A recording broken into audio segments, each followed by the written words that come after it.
Bonjour à tous et bienvenue dans cette quotidienne du lundi 2 octobre. Je suis très heureux de vous retrouver. J'espère que vous avez passé un bon week-end. Au sommaire, ce lundi, on va bien entendu revenir sur la hausse des primes d'assurance maladie. Le Conseil fédéral l'a annoncé en fin de semaine passée. 8,7% d'augmentation en Suisse et près de 10% d'augmentation dans le canton de Vaud pour l'année 2024. Alors, quelles conséquences dans notre région et plus particulièrement, quelles conséquences pour les médecins aussi? Philippe Glasson, bonjour.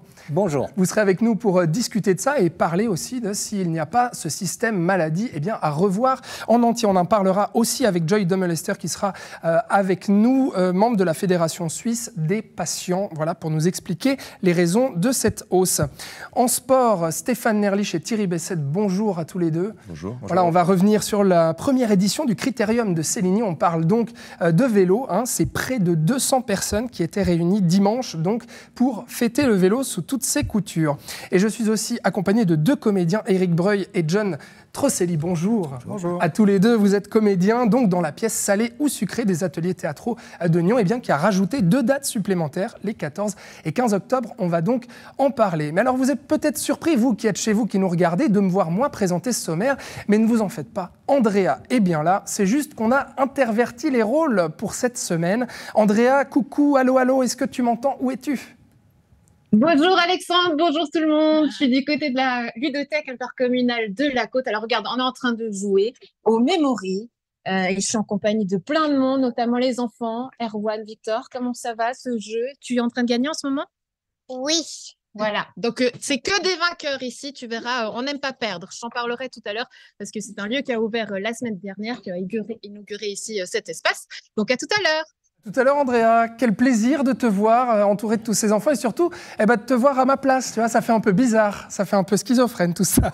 Mais voilà, Philippe Glasson, vous m'avez donc rejoint à cette table. Rebonjour. Et puis on va se connecter avec Joy Demmelmester. Bonjour Joy, est-ce que vous m'entendez? Oui, bonjour.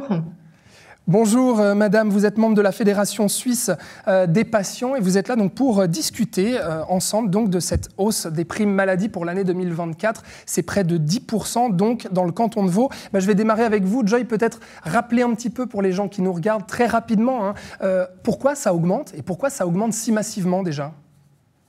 Il y a beaucoup de raisons. Une raison, c'est qu'on consomme des soins en Suisse, que ces soins sont élevés.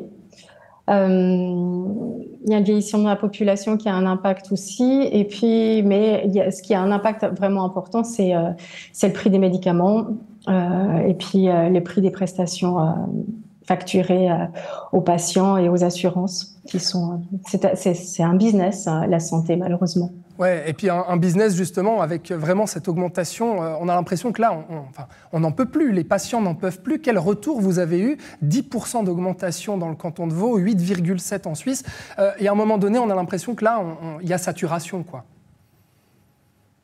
Oui, d'autant plus qu'en Suisse, en fait, on a déjà une partie des charges de santé qui sont largement prises en charge par les patients, que ce soit la franchise, la quote-part, plus tous les médicaments ou autres choses qui ne sont pas sur le catalogue de base. Donc, par rapport à d'autres pays, en Europe, on est parmi ceux qui payent le plus, on dit out of the pocket.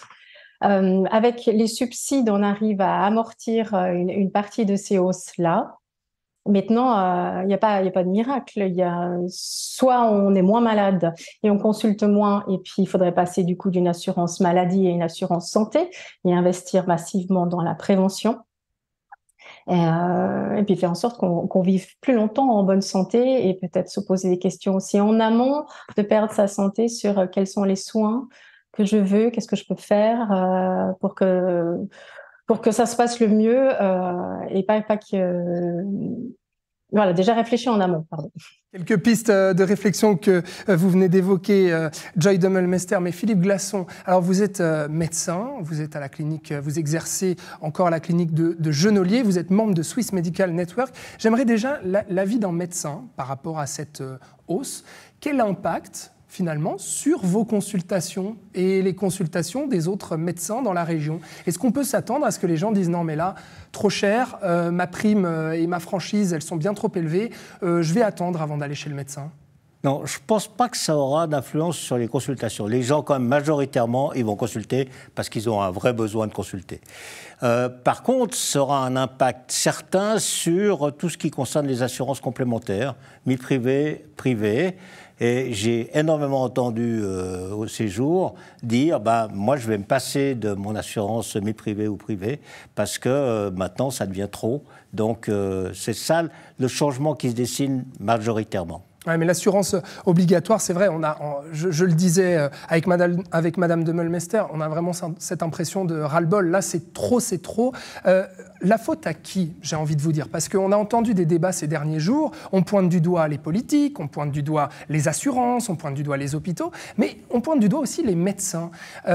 Quelle part de responsabilité ont les médecins aujourd'hui dans cette hausse des coûts? Parce que, je vais le rappeler, Philippe Glasson, 5% d'augmentation des prix des consultations des médecins ici en Suisse pour 2024. Oui, je pense que ça, c'est pas tout à fait exact. Les points TARMED et leur valeur n'a pas été modifiée depuis fort longtemps et reste relativement basse. Donc, mais c'est vraiment un problème tellement polyfactoriel qu'on ne peut pas trouver un coupable. Le coupable unique,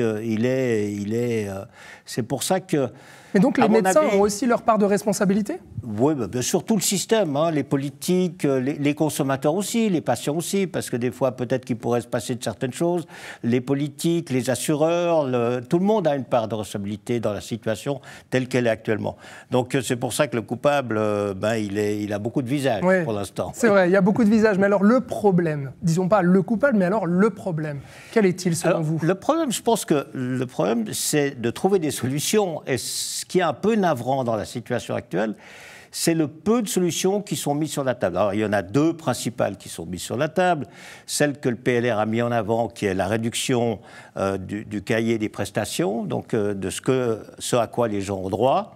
Et puis, l'autre solution, c'est la caisse unique, dont on sait, dans beaucoup de pays, comme en Angleterre, en France avec la Sécu, ou en Angleterre avec le NHS, dont on sait que c'est une solution qui ne fonctionne pas et qui coûte encore énormément cher et avec des résultats très pauvres. Donc, le vrai problème, ce n'est pas de trouver le coupable, le vrai problème, c'est d'essayer de trouver des solutions. La solution. Alors, ce que nous, on essaye de faire, et c'est un projet dont on a pu lire déjà les prémices et qui est adopté maintenant par le département fédéral de la santé, c'est d'insister, comme le disait votre interlocutrice juste avant, c'est-à-dire sur la prévention, un système de médecine intégré qui met tous les partenaires ensemble et qui joue beaucoup plus sur la prévention que sur le traitement. Et où on fait devenir les patients, non plus des patients, mais des membres d'un club où la prévention est extrêmement importante. Mais il y a aussi cette volonté dans votre projet, parce que vous disiez nous, je précise quand même pour les téléspectateurs, que vous parlez donc de Swiss Medical Network, dont vous faites partie, qui développe donc un projet avec l'assureur Visana pour le démarrer en janvier dans l'arc jurassien, je vais préciser ça, donc qui est une alternative, on va dire, au système de santé actuel. Et notamment, il y a aussi une réduction justement des prestations dans l'assurance de base. Non, il n'y a pas de réduction des prestations. Je précise qu'il y a deux partenaires que vous avez mentionnés, ça c'est tout à fait exact, plus un troisième qui est le canton de Berne.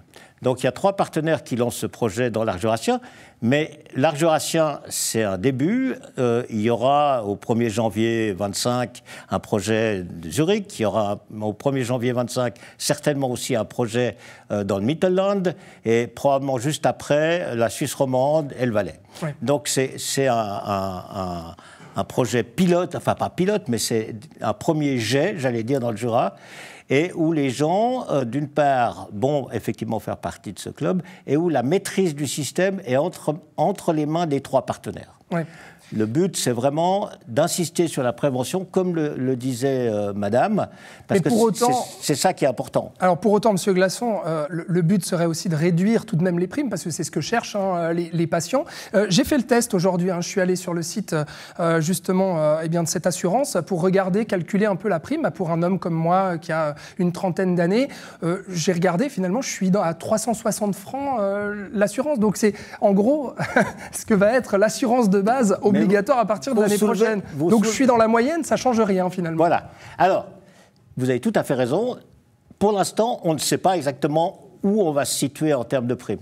Donc, les primes, elles ont été adoptées il y a une semaine à peine par le département fédéral, mais c'est après 1 ou 2 exercices qu'on pourra savoir.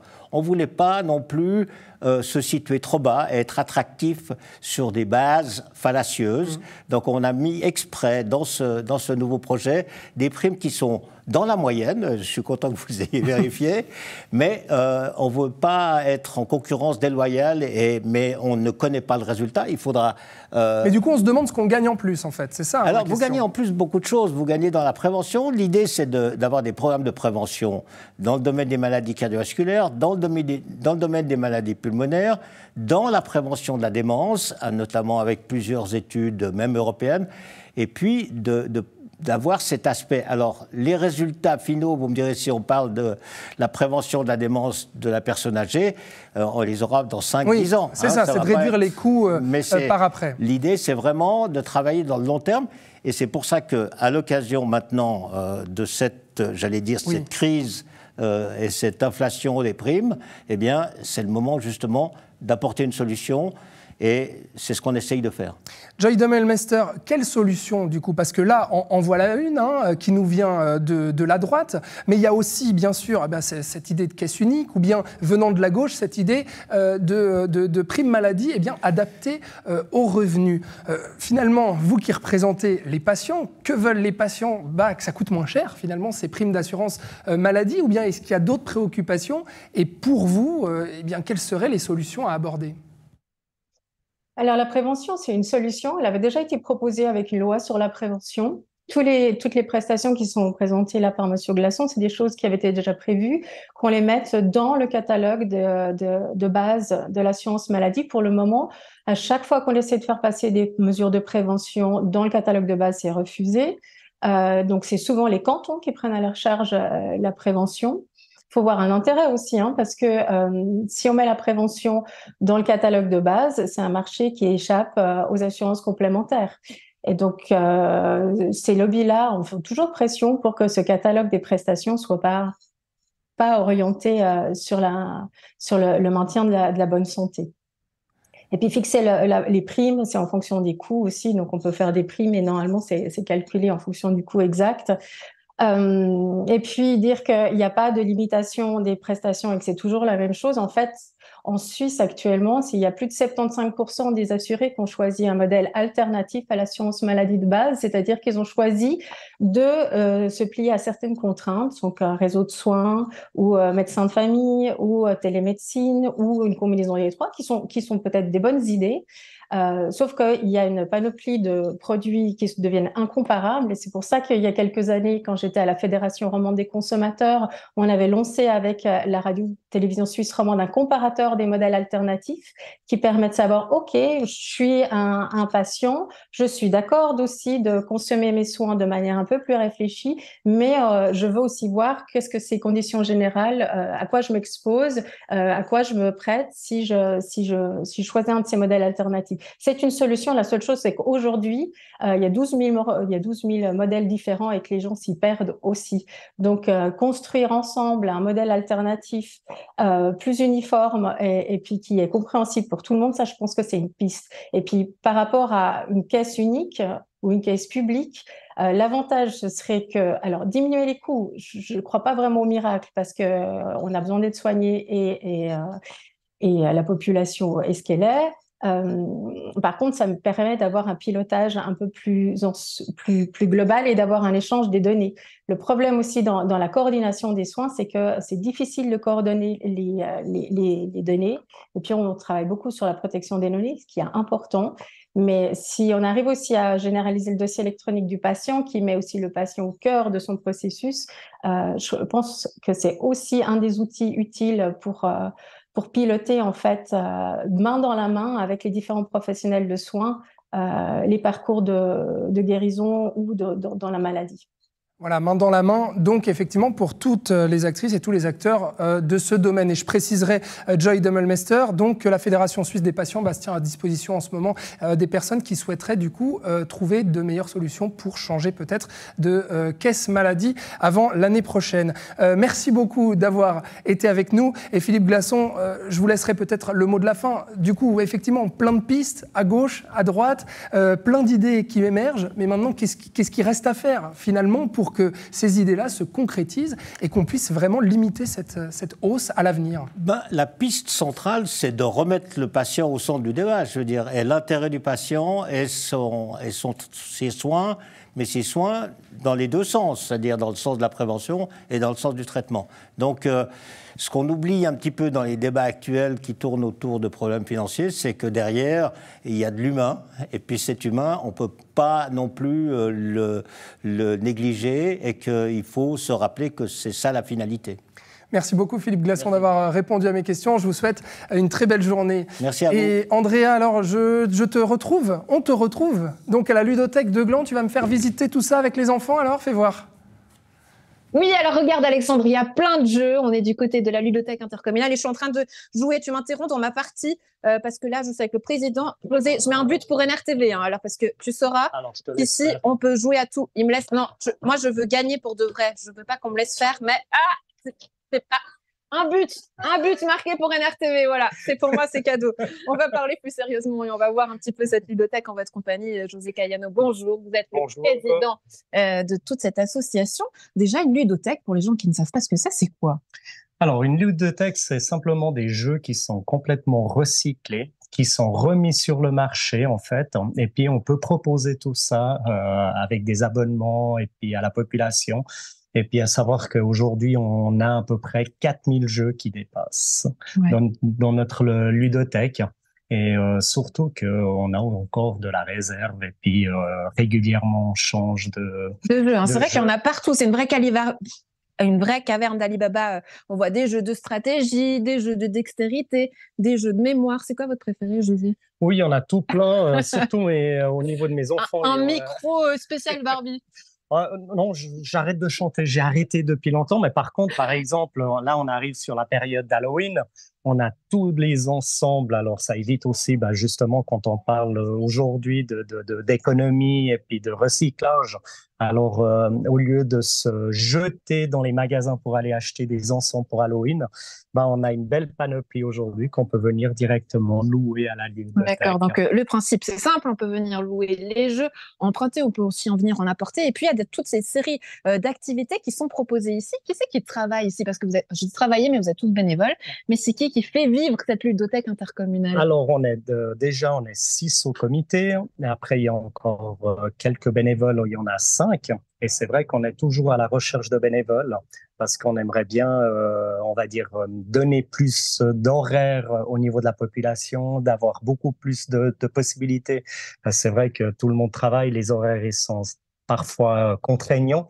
Mais on essaye absolument de trouver des bénévoles et puis de mettre, parce que ça demande une énergie énorme parce qu'on passe récupérer des jeux, on doit aussi, quand les personnes nous appellent pour aller les chercher. Et puis après, il y a tout le contrôle, toute la mise en place et puis il y a toute une logistique qui est derrière parce qu'aujourd'hui, on compte à peu près. On a plus de 180 membres. On répond à plus de 31 communes voisines. Oui, c'est ça, ludothèque intercommunale. Donc, il y a plein de communes qui peuvent justement venir bénéficier de ce lieu. Et j'aimerais vous présenter quelqu'un parce que si on doit cette ludothèque à quelqu'un, c'est bien elle, Patricia. C'est le projet d'une vie. José, je vais récupérer le micro. Patricia, bonjour.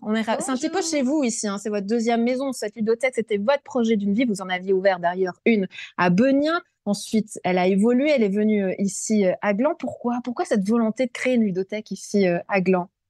Alors, une ludothèque, c'est un endroit où les familles qui n'ont pas forcément d'argent puissent venir emprunter les jeux. Et grâce à ce concept, Ça permet à quelle que soit la famille de venir utiliser les jeux, de les ramener, les prendre, les ramener. Oui, parce que vous Voilà. avez fait une observation quand vous êtes arrivé, notamment ici en Suisse, vous disiez, tout le monde jette un peu tout et vous aviez envie justement que ces choses-là, ces objets soient réutilisés. Tout à fait. Quand je suis arrivée en Suisse, j'ai remarqué que les gens jetaient beaucoup de choses. Et puis, je me suis dit, tiens, avec ce qu'il y a là, c'est dommage, on pourrait faire quelque chose pour aider les gens. Et puis, au fil des années, j'ai réussi gentiment à créer quelque chose. Et puis maintenant, grâce à toute l'équipe de la ludothèque, ça s'est concrétisé. Ouais, avec plusieurs Je les remercie. activités aussi, il y a les vacances qui arrivent. À quoi est-ce qu'on va pouvoir jouer ici du côté de la ludothèque? Venez, Alors, on visite un petit peu avec les lieux en Carla, attendant. l'animatrice des ateliers de Carla, on pourra faire la robotique, comme elle vous a expliqué. Moi, je propose aux enfants des ateliers spéciaux automne durant les premières semaines de octobre. Ensuite, au niveau de la deuxième semaine, on fera les choses sur le monde de hérissons. Faire attention, la conservation, qu'est-ce qu'il faut faire avec les hérissons. Il y aura même un atelier pâtisserie. Et puis, bien sûr, Un atelier courge aussi, parce que Halloween oui, tout à arrive. fait, justement, Halloween arrive aussi. Il y aura un atelier sur les courges qui se fera dès samedi. On fera de la soupe, on fera des biscuits, il y aura une crêpe partie à midi. Ah, voilà, oui, c'est bien, c'est plus joli, voilà, super. Voilà. Mais le but, finalement, c'est quoi? C'est de réunir toutes les familles ici, de créer une animation au centre de Gland? Voilà, tout à fait. Là, on manque des animations et grâce à la ludothèque, grâce aux ateliers de Carla et au Kids Club, on va essayer de faire participer un maximum d'enfants dans diverses activités, leur faire découvrir aussi, parce qu'il y a des enfants qui ne partent jamais en vacances, qui ne font pas d'activités sportives, culturelles, loisirs et autres. Et voilà, le but, c'est de faire partager plein de choses aux enfants. Très bien, merci beaucoup. Merci à tous de nous avoir partagé cette visite en votre compagnie. Voilà, tu vois, ils sont tous là. Il y a Carla, il y a José, il y a Fabienne, il y a Patricia. Et puis, je vous montre depuis l'extérieur. C'est juste ici, rue Jean Cocteau, à Gland. Et puis, ce lieu qui a inauguré il y a tout juste une semaine. Alexandre, toi, c'est quoi ton jeu préféré? Est-ce que tu es plutôt bon ou mauvais perdant? Déjà, Andrea, bravo pour le goal, hein, je remarque quand même au baby-foot, bravo. Merci à toute l'équipe de la ludothèque de Gland, c'est vrai que ça donne envie d'aller la visiter. Tu me prends le micro Barbie, tiens, ça me dit bien, tu me le ramènes? Ça marche, un micro Barbie pour NR TV. Bonne journée à tous, salut, ciao, Bye ciao. Andrea. Bye Andrea, merci beaucoup pour cette visite. On passe donc au sport et on va parler vélo avec Stéphane Nerlich. Bonjour. Vous êtes responsable communication du Critérium de Céligny qui a donc vécu sa première édition ce dimanche 1er octobre. Thierry Besset, bonjour. Bonjour. Vous êtes co-animateur donc de ce Critérium de Céligny. Alors, première édition, il y avait 195 personnes, très exactement, hein, plus d'une centaine d'enfants qui ont participé à cette grande fête du vélo à Céligny. Vous êtes heureux, Stéphane? Oui, on est vraiment très très heureux. C'est vrai que jusqu'à 2-3 semaines avant le départ, on se pose un peu la question du succès de cette première édition, puisqu'elle n'était pas connue, donc pour nous c'était un grand challenge. Et comme on dit toujours, quand on crée une animation, il faut toujours 3 critères. 1, il faut malheureusement un peu de sous pour créer l'événement. 2, il faut des bénévoles pour pouvoir créer cette organisation. Vous en avez trouvé assez, des bénévoles d'ailleurs? Alors on était vraiment gâtés, on avait une équipe en or, on était à peu près 60 bénévoles et 7 pompiers engagés. Et après, il faut des participants. Et puis c'est vrai que depuis Covid, les participants viennent en général s'inscrire à la dernière minute. Donc pour nous, organisateurs, et en particulier pour une première, c'est très difficile ensuite de planifier. On a eu beaucoup de stress, on va dire, les 10 jours avant l'événement. Mais vous avez eu du beau temps. Et alors, on avait plus de stress par rapport au nombre de participants qu'à la météo qui s'annonçait radieuse. Alors oui, on est très, très, très, très contents. Donc, un succès pour ce premier critérium de Céligny. On va reparler du concept après, mais Thierry, je me tourne vers vous. Moi, j'aimerais savoir, est-ce que ça montre un engouement pour le vélo grandissant dans notre région? C'est vrai qu'on a beaucoup parlé de ce Tour de Romandie féminin qui est passé par chez nous il y a quelques semaines. On sait que de plus en plus de petites associations et de petits clubs commencent à se monter. C'est le cas de Cyclo Céligny, cette association qui a maintenant 3 ans et qui organise ce critérium de Céligny. Je pense à Tête de Course aussi qui commence à faire venir des membres pour créer des clubs de vélo. Vous constatez vraiment cet engouement dans notre région? Oui, il y a un grand engouement pour le vélo dans la région, surtout chez les jeunes aussi, et aussi également beaucoup chez les femmes. Donc c'est un sport qui historiquement est beaucoup pratiqué par les hommes, mais actuellement on voit une grande augmentation de participation des femmes et aussi donc des jeunes. Donc ça fait vraiment plaisir à voir. Mais il faut leur proposer en fait ce type d'événement parce que la particularité du Critérium de Céligny, c'est qu'on, dites-moi si je me trompe, hein, mais c'est qu'on met un tout petit peu de côté l'aspect purement compétitif, mais c'était vraiment, c'est une grande fête où on vient s'amuser en famille. C'était peut-être ça qui manquait finalement chez nous. Oui, alors le vélo, enfin les courses à vélo dans la région ou en Suisse en général, ou même dans le monde en général, peuvent souvent être un peu élitistes. Et vraiment, nous, ce qu'on voulait mettre l'accent, c'était sur les familles et la participation et les enfants. Donc voilà, mettre ça en avant, que ce soit un programme familial où les parcours soient accessibles à tout le monde. Ouais. Voilà, ça, c'était vraiment très important parce que de temps en temps, sur des courses, la sélection se fait par le parcours qui est trop difficile pour les jeunes à faire. Et ça, c'était vraiment quelque chose qu'on insistait pour que tout le monde puisse le faire, que n'importe quel enfant du village se dise « Ah bah tiens, aujourd'hui, je peux aller participer. Ouais, » Qu'importe mon niveau, en fait. Exactement, qu'importe le niveau. Et la sélection des meilleurs se fera sur le parcours, au physique, mais également avec le petit parcours agilité qu'on a créé avec de la technique. Elle est venue comment, Stéphane, cette idée, en fait, de créer cette manifestation? Eh bien, il y avait une première manifestation qui est un peu restée dans l'ombre l'année dernière. C'était une première qui a été poussée par Cyclo-Céligny, de faire justement quelque chose sur le territoire genevois. On est dans une enclave. Ouais. Et puis, d'attirer. Donc, il y avait attirer du monde de la région. Ça, c'était vraiment l'objectif. Et puis, du coup, Thierry a participé l'année dernière. Il a remporté, d'ailleurs, cette... Bravo. Merci. Oui. J'ai pas pu défendre mon titre. Ah oui. Non, parce que, voilà, il avait vraiment une belle banane à la fin du parcours. Et il s'est dit, bah tiens, ce concept est bien, mais aussi pour les enfants. Ouais. Et puis, il a la possibilité, justement, au travers de ces camps, d'amener des jeunes. Et puis, on est parti vraiment sur ce concept-là. Et on s'est dit, bah, on pourrait peut-être s'associer, on pourrait faire quelque chose qui ne soit pas que de la route, mais aussi ce parcours d'agilité qui fait beaucoup avec ces jeunes, et puis de vraiment fédérer ce concept-là. Oui, parce que je ne l'ai pas dit, effectivement, Thierry, vous êtes aussi fondateur donc, de la société Jurasport, et puis qui donne notamment ses cours de vélo également. C'est quoi la suite, Stéphane? Maintenant, ça y est, la première, elle est faite, c'est le succès. Oui. Maintenant, on va monter en grade, qu'est-ce qui va se passer? Alors maintenant, on va déjà... prendre un peu de temps. Oui, et on va se reposer déjà. Oui, on va attendre que la poussière retombe et puis on va faire le bilan de tout ça. On va voir ce qui s'est bien passé, ce qui a amélioré et puis voir aussi comment on peut évoluer le concept parce que ce concept est bien, il est ludique, mais il faut qu'on le fasse évoluer. Il ne faut pas qu'on reste toujours sur la même formule.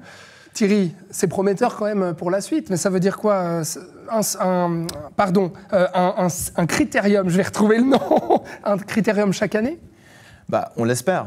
Je pense qu'il y avait aussi un manque de courses dans la région. On voulait vraiment qu'il y ait eu beaucoup de retours, que les gens étaient très contents de venir à vélo à la course et pas devoir faire 50 ou 100 km. Oui. Donc il y a beaucoup de monde dans la région de Nyon, en Terre Sainte, où justement les gens peuvent venir à vélo. Céligny est idéalement situé pour faire ce genre d'événement.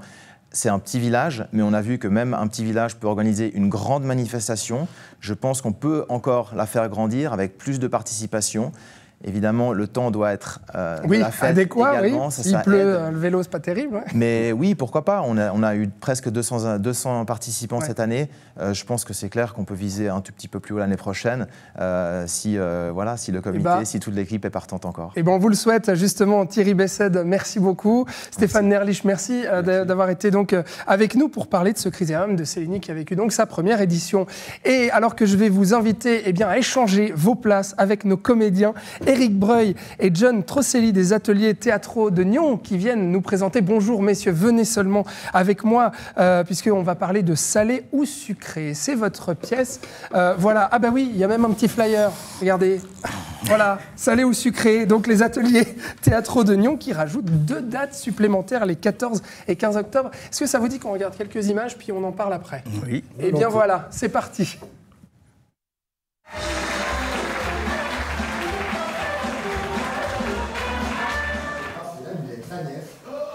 Elle m'a fait subir le garde à vue.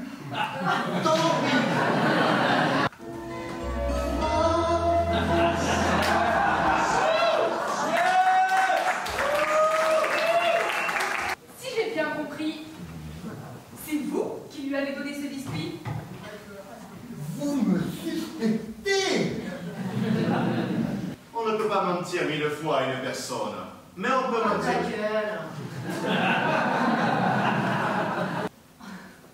Et puis, ben, voilà, quoi.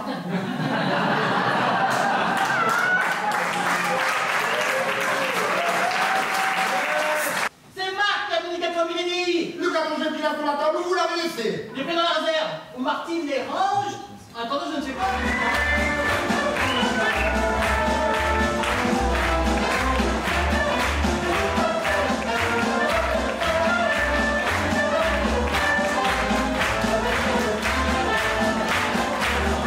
Voilà, ça vous met la banane hein, de voir ces images. Vous savez, vous avez le sourire tous les deux de revoir ça. Voilà, c'est donc cette pièce Salé ou sucré qui se joue au théâtre de Maran. Alors, 2 supplémentaires, ça veut dire quoi? Ça veut dire que vous êtes victime de votre succès, John?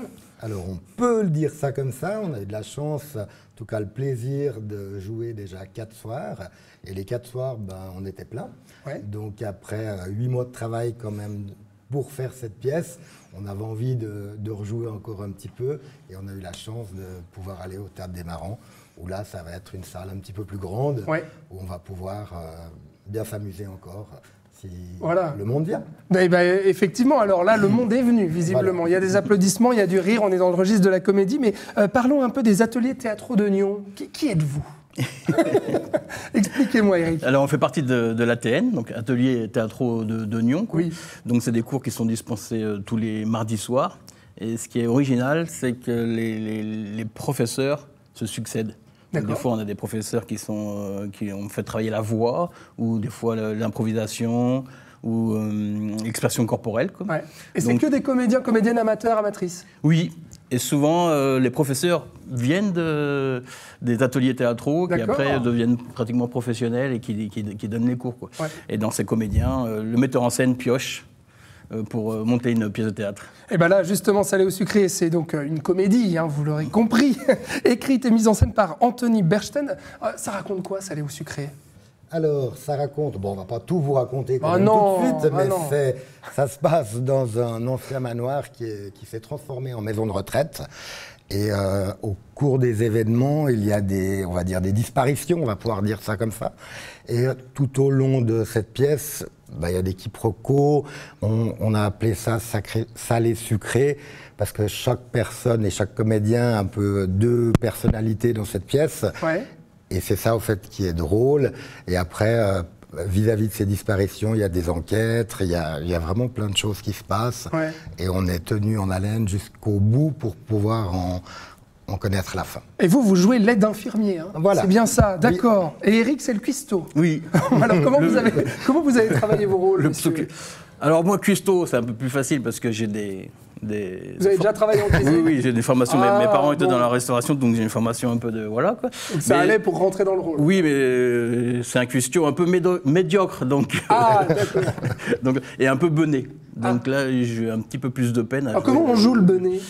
Justement, c'était un peu difficile au début, parce que le metteur en scène dit « Mais non, tu es trop sérieux, c'est trop toi. » Ouais. Parce que j'ai des rôles avant où c'était vraiment un peu plus moi. Faut que tu sois un peu plus bête, s'il te plaît. Oui, voilà. Il fallait que je sois un peu plus bête, quoi. Et mon personnage aussi a des côtés aussi tendres. Oui. Donc il est un peu bené, mais il essaye de bien faire, il essaye de bien se faire voir, et il tombe amoureux. Donc voilà. Ah, d'accord. Même pas trop en révéler, Eric, voyons. John, l'aide infirmier, comment on joue un aide infirmier? Vous avez travaillé dans la santé, c'est ça? Non, alors pas du tout. Je ne suis pas du tout dans ce domaine-là. Ouais. Vous n'êtes pas assureur, prime maladie, tout ça? Non plus, je ne vais peut-être pas vous dire tout ce que je fais, mais non, donc moi c'était vraiment un rôle de composition pour moi, mais c'était très sympa à le faire. Et après, voilà, qu'on soit aide infirmier, manager, n'importe quoi, ça fait partie du rôle. Mais c'est quoi la particularité des ateliers théâtraux de Nyon pour vous, John? Alors, la particularité, voilà, c'est vraiment d'avoir ces professeurs différents à chaque fois. Ça, c'est vraiment quelque chose. C'est très bien, parce que si vraiment, malheureusement, on ne peut pas participer à un cours, on perd rien du tout, chaque fois, c'est un professeur différent et à chaque fois, on apprend des choses. Et vous progressez. et on essaye de progresser. Et oui, parce qu'en plus, il y a des prochaines pièces qui sont déjà en préparation. Alors, je répète juste que donc, Salé au sucré, c'est les 14 et 15 octobre au Théâtre de Nyon-Marans. Mais alors, il y a un canapé d'enfer et café crime qui sont déjà dans les tuyaux, hein, c'est ça? Oui, ça, c'est les projets du metteur en scène Anthony Bernstein. Donc, on travaille déjà un petit peu sur Café Crème. Oui, Crime, qui devrait peut-être changer de titre aussi. C'est pas encore définitif. Donc, mais ça reste de la comédie. Vous restez dans la comédie ou ça peut aller dans le drame aussi? Pour l'instant, on reste toujours dans la comédie. D'accord. Voilà. Alors que même dans la comédie, il y a un peu des passages touchants, des fois. Le metteur en scène essaye de s'approcher de ça aussi, quoi. Et apparemment, je crois qu'il n'a pas totalement fini d'écrire la pièce. Mais on travaille un petit peu déjà les sujets, quoi. Et ben voilà, alors on va vous laisser travailler ces prochaines pièces et en attendant, eh bien nous faire rire donc dans Salé au sucré. Merci John, merci Eric. Beaucoup. Merci. Et puis à bientôt, on va suivre donc les ateliers théâtraux de Nyon. Voilà pour les prochaines pièces. Voilà, j'ai trouvé le mot. Merci à vous qui êtes chez vous d'avoir regardé cette émission qui touche à sa fin. Mais ne vous en faites pas, on se retrouve demain avec Florian Cavalleri qui nous parlera hausse d'impôts à Nyon. Et pour ma part et celle d'Andrea, on se retrouve donc mercredi pour une prochaine quotidienne. Merci de l'avoir regardée celle-ci et je vous souhaite une belle soirée à toutes et à tous. À bientôt sur NRTV.